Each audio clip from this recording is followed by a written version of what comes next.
우리가 목표가 있어요. 뭔가 성공하고 싶어요. 그게 뭐 경제적으로 뭐 어떤 부를 일군다든지 아니면 뭐 관계를 좋게 만든다든지 건강해지고 싶다든지 언어를 뭐 습득하고 싶다든지 뭐 여러 가지 방향성이 있을 텐데 일단은 시작을 해야 돼요. 너무 중요한 이야기예요. 생각보다 여러분 시작을 못해요. 굳은 결심 다음에 액션으로 바로 넘어가야 되는데 검색만 하지 실제로 실천과 실행으로 옮기는 경우도 생각보다 빈도가 낮아요. 그래서 보통 이게 안 되는데 되게 하는 힘이 있습니다. 이정표 효과예요. 뭐 1월 1일, 2월 1일이 될 수도 있고 3월 1일이 될 수도 있고 어떤 특정 이정표 아니면 뭐 내 생일이 될 수가 있고 또 어떤 기념일이 될 수가 있고 이런 이정표의 사람들은 여러분 굉장히 많은 시도를 합니다. 왜냐하면 그 날짜가 주는 힘이 있어요. 그 힘은 생각보다 전 세계적 인구로 봤을 때도 어마어마한 힘이에요. 이것만 해도 일단 20%까지 갑니다. 나만의 이정표를 만들 줄 알아야 돼요. 진짜 굳은 결심으로 내가 이날부터 100일 동안 뭘 해보겠다 아니면 66 챌린지를 해보겠다 내가 이날부터 뭔가 50일을 해보겠다 특정 기간을 설정하면서 여러분이 뭔가를 포기해도 괜찮아요. 뭔가를 시도할 수가 있어야 돼요. 그러니까 사람들은 여러분 뭔가를 시작을 할 때 분위기랑 조건이 충족이 되면 해야지 그런 게 무의식에 있어요. 근데 여러분 그런 완벽한 순간은 오지 않을 확률이 굉장히 높습니다. 그래서 진짜로 오늘 당장 아니면 조금 숨고르기 한 다음에 내일 내가 정한 이정표에서 조금 호흡 고르고 이때부터 시작을 할 거야. 내가 지금 뭔가 준비가 된 것 같진 않고 완벽하진 않지만 그거를 바로 시작할 수가 있어야 돼요. 내가 먼저 바뀌어야 거대한 시스템이 바뀔 수가 있거든요. 내가 안 바뀌는데 어떻게 정치인이 바뀔까요? 내가 안 바뀌는데 어떻게 훌륭한 대통령이 나올까요? 내가 안 바뀌는데 어떻게 우리가 환경을 지키고 내가 안 바뀌는데 우리가 어떤 거대한 문제를 우리가 어떻게 해결할 수가 있을까요? 내가 바뀌어야 됩니다. 여러분이 이 시작을 바로 넘길 수가 있어야 된다. 뭔가 완성이 안 되고 내가 아직 그때가 안 온 것 같은데 그런 망상에서 빠져나오셔야 돼요. 당장 해야 돼요.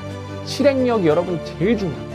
저는 여러분들한테 뭔가 이렇게 알려드리고 그러니까 로봇처럼 무슨 인공지능처럼 오늘 다 이해했어 오케이 그럴 것 같냐? 아니라는 거예요.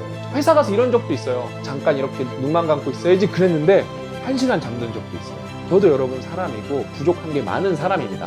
선순환으로 갈 거냐 악순환에서 머물 거냐 이거는 여러분들이 결정한 일인데 일단은 이거의 시작은 여러분 시간 관리고 시간 배분을 통해서 얼마나 꾸준하게 노력을 해서 뇌를 바꿀 것인가냐가 굉장히 중요합니다. 그 다음에 이제 두 번째는 뭐냐면은 어떤 거건 간에 그게 지속이 돼야 돼요. 무기력하면 어떻게 되죠? 무기력한 뇌가 됩니다. 영어 하면 어떻게 되죠? 영어 하는 뇌가 됩니다. 팀워크를 하죠? 그럼 팀워크를 하는 뇌가 됩니다. 뇌는 내가 하는 방향으로 바뀌게 돼 있고 지속이 돼야 어떻게 된다? 뇌가 실제로 화학적으로 물리적으로 바뀌어요.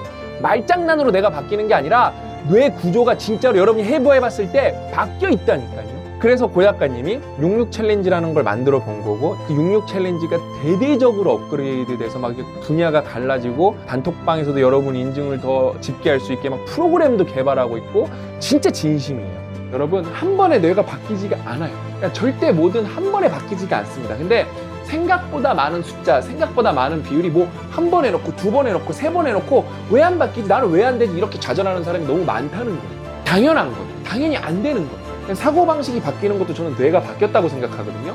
제가 여러분 생각 정리라고 해서 뭘 많이 쓰는데 맨날 똑같은 고민이에요. 맨날 똑같은 고민. 근데 그러다 이렇게 꾸준히 뭔가를 고민하다 보면 그래도 답이 조금씩 나오고 오답을 조금씩 줄이는 거거든요. 굉장히 중요한데 생각보다 자기 삶에 대해서 자기가 해낸 것들에 대해서 자기 과거에 대해서 반성을 안 하고 계획을 안 세우는 분들이 굉장히 많죠. 그래서 다이어리를 자꾸 이런 거 써보라는 거예요. 생각 정리에 시간을 많이 썼다. 고민한다고 바로 답이 나오지는 않지만 이런 치열한 고민의 누적이 결국 실패를 줄이고 성공의 확률을 높인다. 아무것도 하기 싫어. 그런 날 있잖아요, 여러분. 그쵸? 저도 그런 날이 많아요. 근데 다이어리를 좀 적었어요. 그러니까 뭔가 이게 좀 습관이 됐고 저를 다잡게 되더라고요. 이런 다이어리를 안 쓰거나 여러분만의 어떤 뭐랄까 확고한 삶의 철학, 기준점이 없으면은 한번 이렇게 기분이 뭔가 잘못해서 흐트러지죠? 그 여파가 굉장히 오래 갑니다. 그 다음에 이제 마지막 세 번째가 진짜 좀 중요합니다. 여러분이 도전 주제를 바꿀 수가 있어야 돼요. 아니면은 도전 강도를 올려야 돼요. 근육이 커지고 몸이 불어나고 뇌가 바뀌듯이 도전 강도, 도전의 높이를 올려야 되거든요. 예를 들면 간단한 거예요. 타자를 우리가 맨 처음에 칠 때 이렇게 치다가 어느 순간 거의 대부분이 안 보고 치잖아요. 그게 뭐예요? 자연스럽게 타자 치는 내가 만들어진 거예요. 난이도가 낮으니까 조금만 해도 외워지는 겁니다. 이제 다음 페이지로 넘어가요. 제가 진짜로 단어를 한 달 반 동안 700~800개 외웠어요. 2주 동안 제일 많이 외울 때는 300~400개 외웠어요. 300~400개. 진짜로. 그러니까 뇌를 바꾸려고 인풋을 어마어마하게 때려 박은 거죠. 하루에 최소 1시간은 썼어요. 그러니까 어떤 날은 빵 시간 쓴 날도 많아요. 근데 어떤 날은 3시간 쓴 날도 있고, 단어를 외우려고 겁나게 시간을 많이 쓰고, 그 다음에 단어를 외워서 장기 기억으로 확실히 넘어간 단어들이 있거든요. 그래 놓고 제가 실제로 책을 보니까 어떠냐, 일단은 모르는 단어가 없으니까 너무 쾌적한 거 있는데, 일단 뇌가 어느 정도 바뀐 거예요. 그때는 힘들고 그때는 피곤하지만 한번 외워두면은 한동안은 쉽다는 거예요. 저가 내적 동기가 요즘 영어 공부에 내적 동기가 엄청 생겼거든요. 이거는 제가 최근에 쓴 건데 여러분들도 저랑 같이 이렇게 생각을 해보면 좋을 것 같아요. 고스란히 읽어드릴게요. 내적 동기는 정말 무섭다. 내적 동기가 생기니까 진짜 미친 듯이 공부를 하고 싶다. 공부가 너무 재밌다.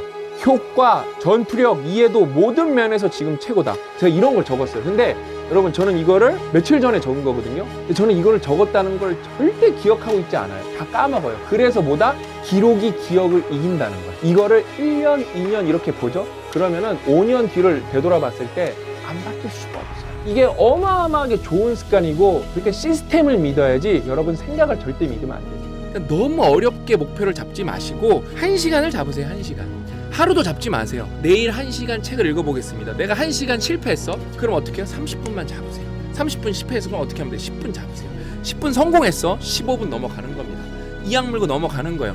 보통 그 15분 독서를 깨는 게 뭐죠? 이 스마트폰이거든요. 그러니까 꺼버리는 거죠. 생각보다 너무 당연하잖아요. 근데 안 한다니까요. 시간이 없다는 핑계는 의미가 없는 거죠. 내가 원하는 목표가 있고 내가 달성하고 싶은 목표가 있는데 내가 시간이 없다고 말해버리면 저는 그 목표에 다가갈 방법이 없는 거예요. 어떻게든 시간을 내는 게 중요한 겁니다. 진심으로 PD 스타일을 여러분들 꾸준히 열심히 쓰셨으면 좋겠고, 여러분들 목표하신 거 있잖아요. 무엇이 됐든 간에 임계점이 넘어서 뇌가 바뀔 수 있도록 이렇게 최선을 다해보셨으면 좋겠습니다.